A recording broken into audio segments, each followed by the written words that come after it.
Vascular Surgery Rapid Fire MCQ Review. Question 1. What's the most common anatomical site for a true peripheral arterial aneurysm, excluding aortic aneurysms? A. Popliteal artery. B. Femoral artery. C. Subclavian artery. Or D. Carotid artery. The correct answer is A. Popliteal artery aneurysms are absolutely huge in this context because they account for roughly 70 to 80% of all true peripheral aneurysms. Here's a high-yield exam pearl for you. These are incredibly classic for being bilateral, happening in up to 50% of cases, and they're strongly associated with concurrent abdominal aortic aneurysms. Question 2. What's the most common clinical complication of an unmanaged popliteal artery aneurysm? A. Spontaneous free rupture. B. Thromboembolism or acute thrombosis. C. Malignant transformation. Or D. Complete bone erosion. The correct choice here is B.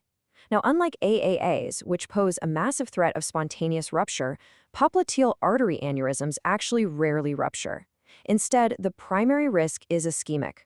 For the boards, you absolutely need to know that turbulent flow within the sac leads to mural thrombus formation. This thrombus can acutely occlude the artery or break off and shower microemboli distally, causing what we call trash foot or critical limb ischemia.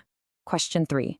What is the standard consensus diameter threshold for elective AAA repair in an asymptomatic average male?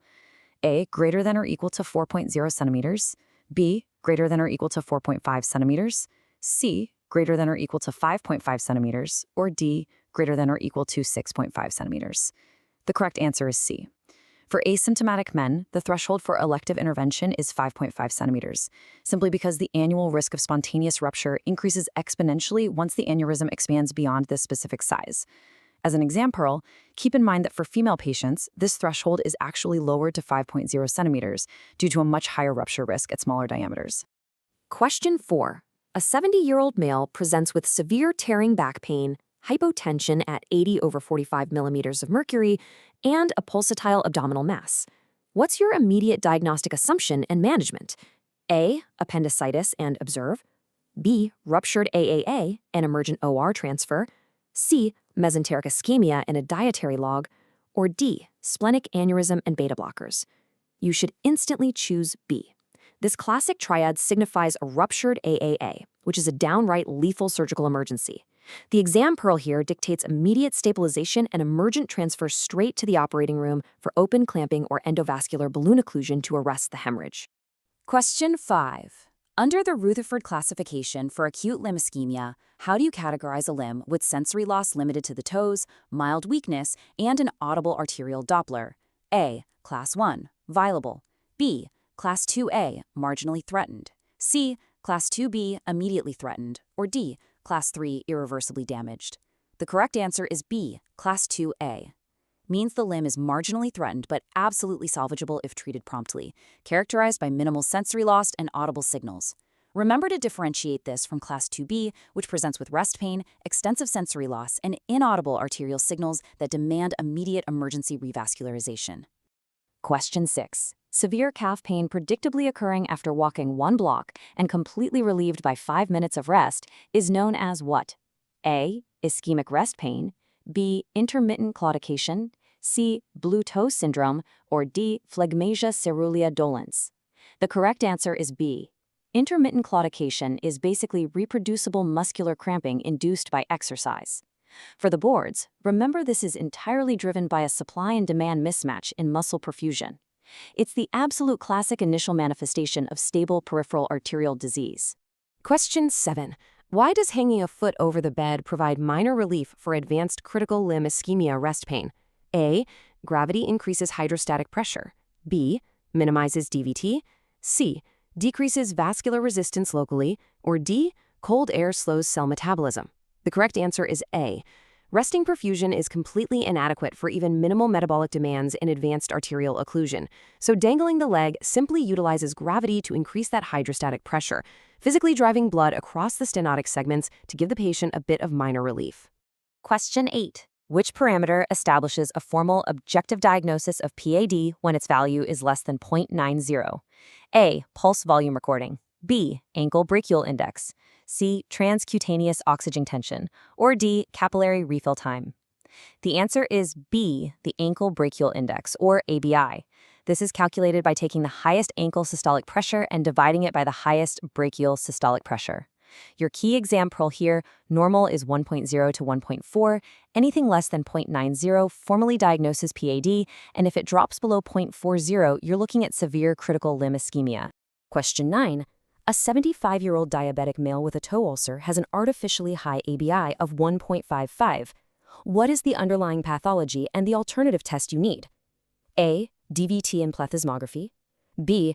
Medial calcification, known as Monkeberg's, and a toe brachial index. C. Popliteal spasm and a venogram. Or D. High output and a pulse pressure index.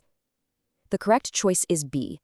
Monkeberg's arteriosclerosis makes the vessel walls incredibly rigid and completely non-compressible, which artificially jacks up that ABI number. The exam pearl to remember is that the digital arteries of the toes are typically spared from this calcification, making a toe brachial index, or TBI, the required alternative test. Question 10. What conduit material provides the highest long-term patency and limb salvage rates for lower extremities surgical bypass?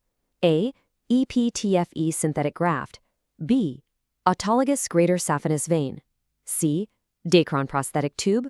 Or D. Cryopreserved bovine matrix. The answer is B. Autologous vein grafts provide overwhelmingly superior long-term patency, much better compliance, and fantastic infection resistance. Your exam pearl. The greater saphenous vein remains the absolute gold standard conduit out there, especially when you're targeting vessels below the knee with low flow velocity. Question 11. A 45-year-old female presents with a unilateral headache, pulsatile tinnitus, and a classic string of beads appearance on her carotid ultrasound. What is the diagnosis? A. Atherosclerosis. B. Fibromuscular dysplasia. C. Carotid body tumor. Or D. Temporal arteritis. The correct answer is B. Fibromuscular dysplasia, or FMD. This is a non-atherosclerotic, non-inflammatory disease that typically affects the internal carotid and renal arteries in young to middle-aged females. The big exam pearl is that the medial fibroplasia subtype causes alternating bands of fibrous hyperplasia and thin media, which creates that classic string of beads appearance on imaging. Question 12.